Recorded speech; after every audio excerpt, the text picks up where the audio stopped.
আমাদের আজকের অনুষ্ঠানের গণতান্ত্রিক আন্দোলনে শহীদদের স্মরণে সিরাজগঞ্জের বেলকুচিতে স্মরণসভার আয়োজন করে বিএনপি।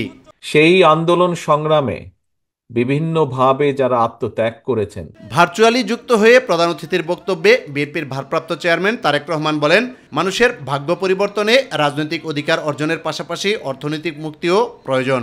শুধু রাজনৈতিক মুক্তি অর্জন করলেই আমাদের সম্পূর্ণ মুক্তি আসবে না। রাজনৈতিক মুক্তি অর্জনের পাশাপাশি এটিকে ফলপ্রসূ করতে হলে, এটির সুফল পেতে হলে আমাদেরকে অবশ্যই পাশাপাশি জনগণের অর্থনৈতিক মুক্তি অর্জনের পথ বা উপায় বাতলাতে হবে। জনগণের কাছে জবাবদিহিমূলক সরকার প্রতিষ্ঠাই এখন বিএনপির লক্ষ্য বলে মনে করেন তারেক রহমান। আমরা দেশকে আজ স্বৈরাচার মুক্ত করেছি। স্বৈরাচারকে বিদায় করার মাধ্যমে আমাদের লক্ষ্যের অল্প একটু অর্জন করেছে। আমাদের আরো বহু সামনে যেতে হবে, অনেক পথ বাকি আছে আমাদের চলার।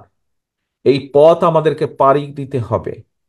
এই পথ যদি আমরা সঠিকভাবে পাড়ি দিতে পারি, তাহলে আমরা বাংলাদেশের মানুষের যে গণতান্ত্রিক অধিকার, যেটিকে খর্ব করা হয়েছিল, সেই অধিকারকে আমরা পুনঃপ্রতিষ্ঠিত করতে সক্ষম হব।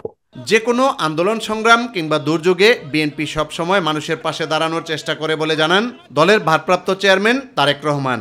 একটি রাজনৈতিক দল হিসেবে আমরা বিশ্বাস করি, জনগণের কাছে জবাবদিহিমূলক সরকার প্রতিষ্ঠা করারই হচ্ছে আমাদের লক্ষ্য, আমাদের উদ্দেশ্য।